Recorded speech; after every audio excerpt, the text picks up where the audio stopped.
आदाब नमस्कार, आप देख रहे हैं बिजनौर सुपर न्यूज, सच्ची खबर हक के साथ। नगीना में आजाद समाज पार्टी की विशाल जनसभा में उमड़ा जनसैलाब। माननीय कांशीराम की 90वीं जयंती के उपलक्ष्य में चंद्रशेखर आजाद ने विशाल जनसभा को किया संबोधित। खबर आ रही उत्तर प्रदेश की जनपद बिजनौर से, जहां बिजनौर के नगीना हिंदू इंटर कॉलेज के मैदान में माननीय कांशीराम की 90वीं जयंती पर आजाद समाज पार्टी के राष्ट्रीय अध्यक्ष एवं नगीना लोकसभा 5 के प्रत्याशी चंद्रशेखर आजाद ने एक जनसभा को संबोधित करते हुए कहा कि भाजपा एवं आरएसएस संविधान को खत्म करना चाहती है तथा देश में बेरोजगारी चरम सीमा पर है। बेरोजगार नहीं मिलने पर दलित, पिछड़ा, मुस्लिम युवक पढ़ लिख कर सड़क पर घूमने को मजबूर है। सरकार निजीकरण को बढ़ावा देने में लगी है। सरकार की नीतियों के कारण ही गरीब और अधिक गरीब और अधिक अमीर होता जा रहा है। चंद्रशेखर आजाद ने कहा कि आजाद समाज पार्टी आगे आकर गरीबों को हक दिलाने के लिए संघर्ष कर रही है। मुझे आप लोगों का साथ और प्यार ने नगीना लोकसभा सीट से प्रत्याशी बनाया है। मुझे आशा ही नहीं पूर्ण विश्वास है कि आप मुझे भारी मतों से जिताकर लोकसभा में भेजेंगे। आपको विश्वास दिलाता हूं कि मैं बेरोजगारी तथा नगीना लोकसभा क्षेत्र की जो भी समस्याएं होंगी, हर समस्या की आवाज सदन तक पहुंचाऊंगा। और उन्होंने आने वाले लोकसभा चुनावों में वोट देकर भारी मतों से विजय बनाए जाने की अपील की। इस मौके पर पार्टी के कार्यकर्ता एवं बड़ी संख्या में जनसैलाब उपस्थित रहा। देखिए बिजनौर से शरीफ मलिक की खास रिपोर्ट। आपकी आवाज जाएगी और आपकी आवाज के जरिए हुक्मरानों की आंखें खुलेंगी, सरकारों नीचे जाएंगी और आपके अधिकार आपको मिलने का काम होगा।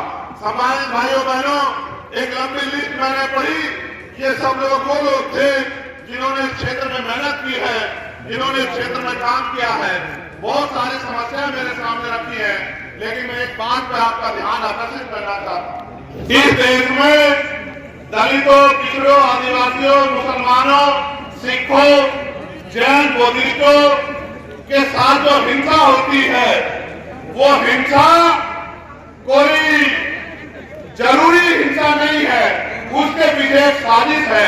इस बात को अपने साथ को समझना पड़ेगा। वो हिंसा इसलिए होती है कि अगर हिंसा में आप लोग नहीं उलझोगे, अगर आपका समय उसमें खराब नहीं होगा, तो आप अपने हक अधिकारों के बारे में सोचोगे, अपनी तरक्की के बारे में सोचोगे, स्कूल कॉलेजों के बारे में सोचोगे, रोजगारों के बारे में सोचोगे। और जब आप हिंसा में उलझे रहोगे तो फिर आपका ज्यादा समय उसमें लग जाएगा। जानबूझ के दंगे भी कराए जाते हैं, जानबूझ के ऐसे कानून भी बनाए जाते हैं, जानबूझ के हमारी मूर्तियों को भी तोड़ा जाता है, जानबूझ के बहन बेटियों का अपमान भी किया जाता है, जानबूझ के हमारे लोगों की हत्या भी की जाती है, क्योंकि हम इसमें उलझे रहे।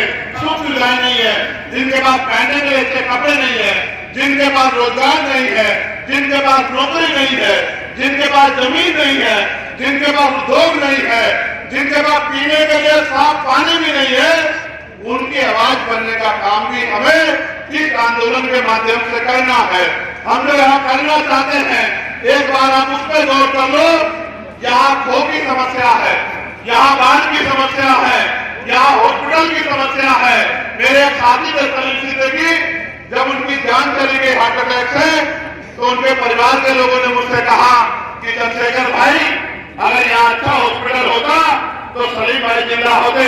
उसी दिन मैंने तय कर लिया था कि इस क्षेत्र में एक ऐसा हॉस्पिटल बनना चाहिए जो गरीबों को भी आसानी से अच्छे से अच्छा इलाज मिल सके। इस क्षेत्र में बेरोजगारी की समस्या है, नौकरी रोजगार करने के लिए दूसरे प्रदेश में जाना पड़ता है। मैं आपको विश्वास के साथ कहता हूं कि हम लोग पहले दिन से इस बात पर लगेंगे कि यहाँ इंडस्ट्रियल एरिया रख के यहाँ के नौजवानों को रोजगार मिलने का काम हो, उनकी जेब में पैसा आए, उनके माँ बाप की जिंदगी बदले, उनके घरों की जिंदगी बदले। जो पढ़े लिखे नौजवान हैं उनको बेरोजगारी भत्ता दिलाने का काम हम लोग करेंगे। जो सफाई कर्मचारी हमारे भाई हैं, उनकी ठेकेदारी की नौकरी को पक्की नौकरी दिलाने के लिए पहले दिन से हम लोग जो है पार्लियामेंट में अपनी आवाज को उठाने का काम करेंगे। बैकलॉग जो खाली है, उस बैकलॉग को भरवाने का काम करेंगे। प्रमोशन इन रिजर्वेशन SC ST के साथ साथ OBC के कर्मचारियों को दिलाने के लिए भी हम लोग संघर्ष करेंगे। जो कि सुप्रीम कोर्ट ने भी कहा है कि मिलना चाहिए। हम लोग इस क्षेत्र में उद्योग लगवाने का काम करेंगे, पुरानी पेंशन को भी हम लोग लागू कराने का काम करेंगे। पुरानी पेंशन हमारा बड़ा मुद्दा रहेगी कि हम पुरानी पेंशन पर चर्चा कराएं महिलाओं के लिए। दोस्तों, हमारे साथ जुड़े रहने के लिए बेल आइकन पर क्लिक करके चैनल को सब्सक्राइब करें, वे नोटिफिकेशन दबाना ना भूलें।